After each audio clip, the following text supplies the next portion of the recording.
The UK media is not the best. They're saying that there's going to be tons of fatalities, but haven't we always had hot weather, John? Your hero, Obama. He's not my hero. I'm a communist, you idiot.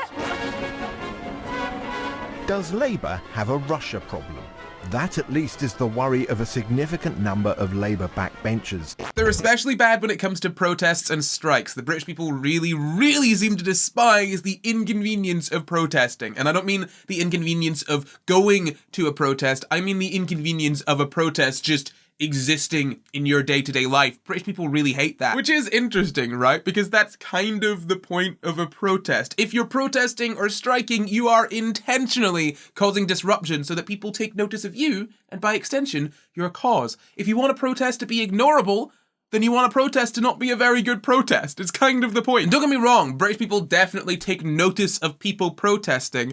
It's just usually that the cause is sidelined. So I used to work in an office, disgusting, I know, but back when I did, Extinction Rebellion held this massive, incredibly disruptive protest, so obviously it was the only thing we spoke about in the office for a couple weeks. And the overall sentiment that was expressed just shocked me. Yes, climate change is bad and we should do something about it, but they're being so disruptive. Can't they protest in a way that doesn't inconvenience me specifically? And it wasn't just in my office, I have seen that sentiment around online as well. It's not an uncommon one. And look, I understand the criticism of getting in the way of workers, you know, getting to work. That could be a real problem for people in more precarious work positions, but these people were middle class in very comfortable jobs and they could all work from home. This wasn't deeply affecting them, it was just annoying them. It was irritating. Hell, Priti Patel managed to hobble British protesting rights, and the public outcry you saw from that was not what you'd expect from a population who had just been put in the potential position of being arrested and charged for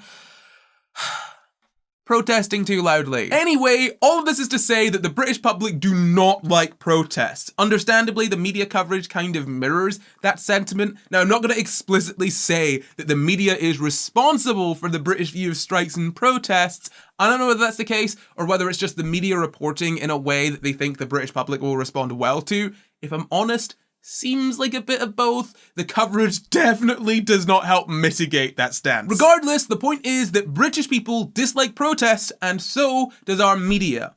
That is where Mick Lynch comes in. See, there are ongoing rail strikes in the UK, workers have received an effective pay cut, whilst the privatised rail companies still have pretty nice profits. Particularly taking into account the rapidly rising cost of living, this is pretty bloody unacceptable. And at this point, I'm sure you're asking, what has this got to do with Mick Lynch? And who is Mick Lynch? And third question, Mick Lynch is a leader of the National Union of Rail, Maritime and Transport Workers, so as you can imagine, he's had quite a few media appearances over these strikes, and he is so cool. As I've said, the British media tends to shine a fairly negative light on protests, so when Mick Lynch shows up for his interview, the interviewer will ask leading questions trying to get a negative soundbite.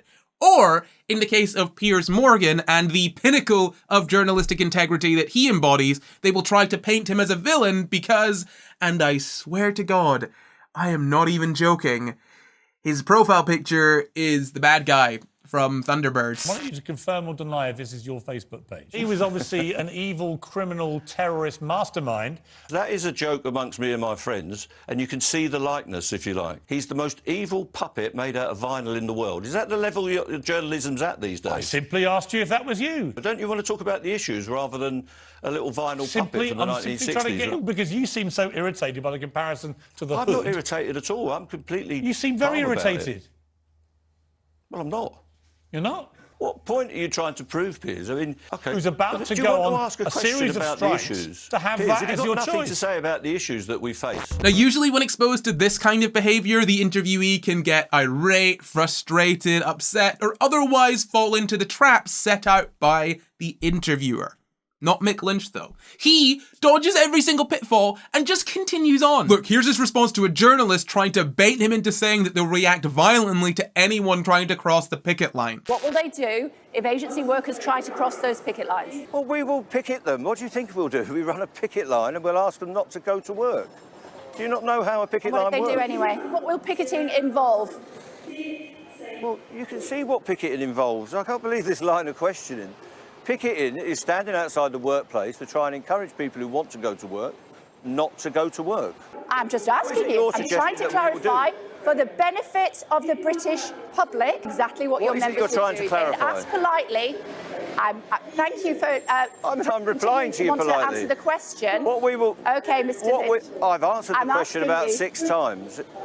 If there are people trying to cross the picket line, we ask them not to cross it. And here's his response to journalists trying to incorrectly paint rail workers as greedy people who are just striking to stuff their already overflowing wallets. It says the average train driver salary in the UK is £48,500 a year.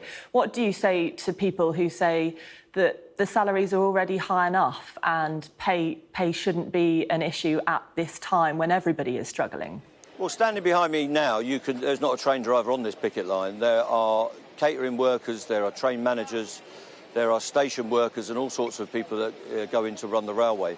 Their salaries are typically about £25,000 to £30,000 a year. And if I told my people behind me the figures that you're quoting, they would either laugh or cry at what you're saying, because it's a complete distortion of what railway workers have to put up with and what they get paid. I just think it's very cool. Usually when you see interviews on the news about relatively important topics, it is mind-meltingly tedious. Either it's a journalist that refuses to ask a straight question, or it's a politician that refuses to give a straight answer, or worse than both of those, it's a Piers Morgan type who talks over sound points with the smug air of a chicken that thinks it's won Monopoly just because it scattered all the pieces and all over the board. I understand why it happens, but that doesn't make it any less irksome. So obviously when you see someone that manages to just cut through all the bullshit, it is pretty heartening. I have to say, I get a lot of joy out of watching Mick Lynch just sit there entirely unfazed and completely overturn the media's attempts to exacerbate the public's dislike of rail workers